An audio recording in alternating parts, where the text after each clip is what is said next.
runs.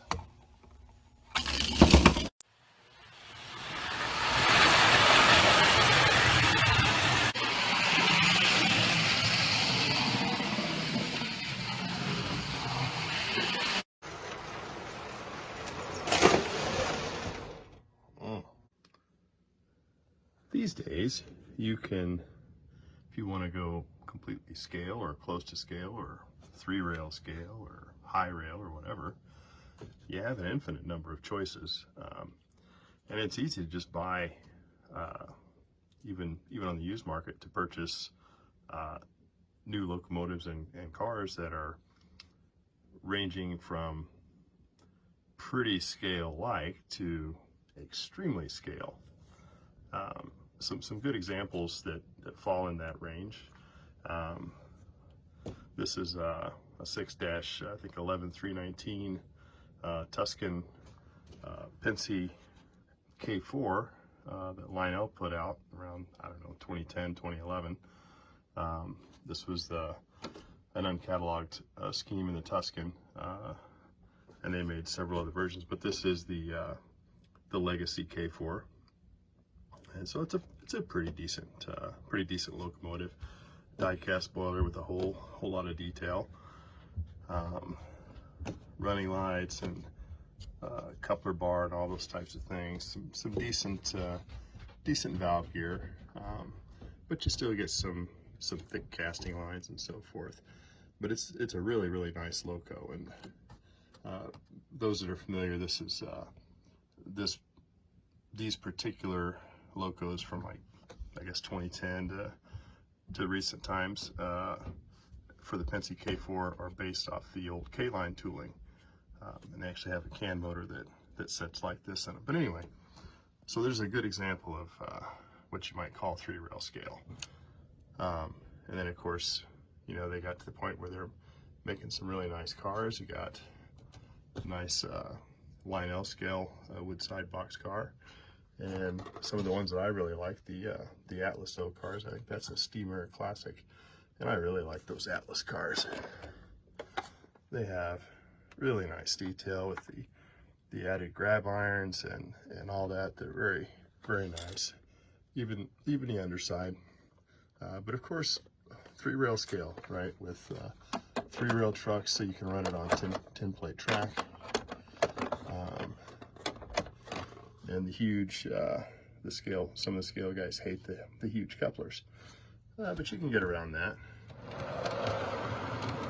Common thing that people will do is you can get rid of the big lobster claws, it's called, and you can add some scale Cadies, or scale-like. I guess Cadies are still oversized themselves, but that's pretty common. So here again, an Atlas O boxcar and an unprototypical road name with the CTT side on it, and then an MTH 36-foot woodside Premier car, again with Cadies added. So you can go pretty far, and that's not even to talk about brass cars or anything like that.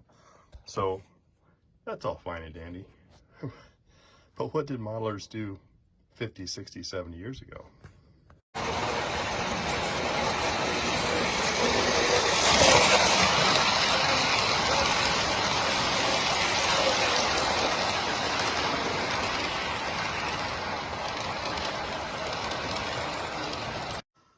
Well, 67 years ago, what you could do, if you really want to scale, you went and found one of the master builders like Icken or Alexander or one of those guys, or you went and maybe you bought yourself a set of castings from Scalecraft. Scalecraft was started in 1933 as Scale Models out of Chicago, and this is an example of a locomotive built with Scalecraft, components. And so you could get those in various stages of completion at various times. You could get just raw castings where you'd have to machine the wheels and the frame and all those types of things, or you could get them semi-finished where all the machining was completed and you just had to do some final drilling, you know, and tapping for screws and that type of stuff, and bend and solder and all those types of things. So really depended on the skill of the builder, the home builder, and what he was up to. So that's an example of more or less scale locomotive from the 1930s. So what do you do if you can't do that? Well, you know, it's always about what you can accept. You know, life is always a compromise, right? So really good compromise is something like this pre-war Lionel 226E that came out in about 1938. So this is a die-cast, you know, 3-rail, 10-plate-ish, toy-ish locomotive, kind of based off of an Alco locomotive design, kind of unprototypical in a lot of ways, but a really nice locomotive for that time period. And frankly, a lot of your Lionel people really feel that the 6-wheel drive motor in these locomotives is one of the finest that they ever manufactured as far as smoothness and running and so forth. So you get a big die-cast 12-wheel tender, same tender that was used on the 763E.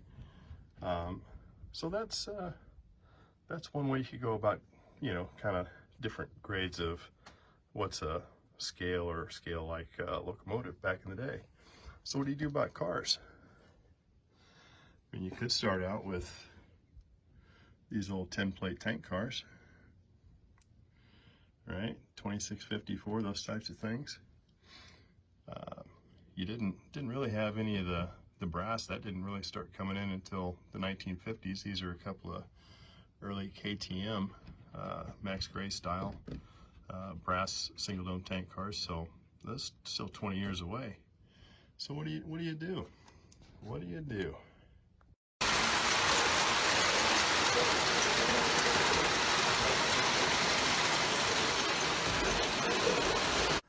Well, I guess here's what you do. I mean, there's always lots of options. You could buy the very few Lionel scale cars, you know, 714 and 15 and those types of things. You could scratch build your own, or, you know, there was a whole lot of kits out at that time, right? So here we have a Walthers Crestline double door 40-foot Penske round roof boxcar. Walthers early Crestline B&O gondola, and then the all famous Scalecraft wood reefer. And so you take these cars, you look underneath them, you see wood construction. The doors are die cast. You get a lot of metal details. This car even has a brass pressed end, a cast underframe. Sometimes a lot of the earlier ones were brass. Then they kind of would go to either zinc or even sometimes aluminum. And of course, these cars that I have in my hands here have owl sprung trucks. That's A-U-W-L, or A-U-E-L, I'm sorry, excuse me. And so they made some of the nicest early scale trucks that you could find. They even made some with opening journal box covers. So that's the Walthers Crestline boxcar. Here's the B&O gondola, and this is cast out of 5 pieces of aluminum that you drill and tap and screw together so you can see the ends, right, where those tabs are. If you look on the bottom, get it in focus for you, there's more tabs. And again, some of those real nice owl trucks. So these are really nice. And the aluminum, I really like the few early manufacturers that made these aluminum cars, because they're all metal, but they're not so heavy that you can't do anything with them. So that's a real plus. Then of course the Scalecraft. Scalecraft had their own unique trucks, self-equalizing, and of course a cast underframe as well, and then an all wood car. And these are some really nice cars. So that's one way you could do it. And you could also go and get some of the various kits. Westbrook, Modelcraft, and the train shop in Dunedin, New Jersey. A lot of these different places made some really cool pre-war cars, wooden kits and so forth. And what a lot of people would do, if you don't have the room to go full scale, you build those cars and you put them on Lionel trucks. You know, if it was before the war, they'd be pre-war trucks. Could be post-war trucks after the war. And you could do that with pretty much any of these, with the Scalecraft, the Walthers, or any of them. Here's a good example of an early post-war Athearn boxcar kit that was built and then modified to run pre-war trucks on it. Let's see, I'm gonna run out of space here pretty quick. There's another early kit built. This one's pretty cool because it's got actually very thin metal sides. They're pressed metal, but it's, you know, built over a wood box kind of construction. Even the roof is metal. You can see the pressed rivets and so forth. So this one's really cool. I'm not even sure who made this particular car. And then one of the other real popular ones that you get too is this is an all-nation kit of a 36-foot wood reefer. So these are really common in the early 50s and so forth. So I've got this one on pre-war trucks as well, just because I really dig the Heidelberg Blatz beer car road name. So anyway, that's what you can do if you want to run scale or semi-scale. So really this is kind of high rail, right? High rail or whatever you would call it. And I've found that term written in books and magazines, model railroad and other things in the 1930s. So it's certainly not a new term.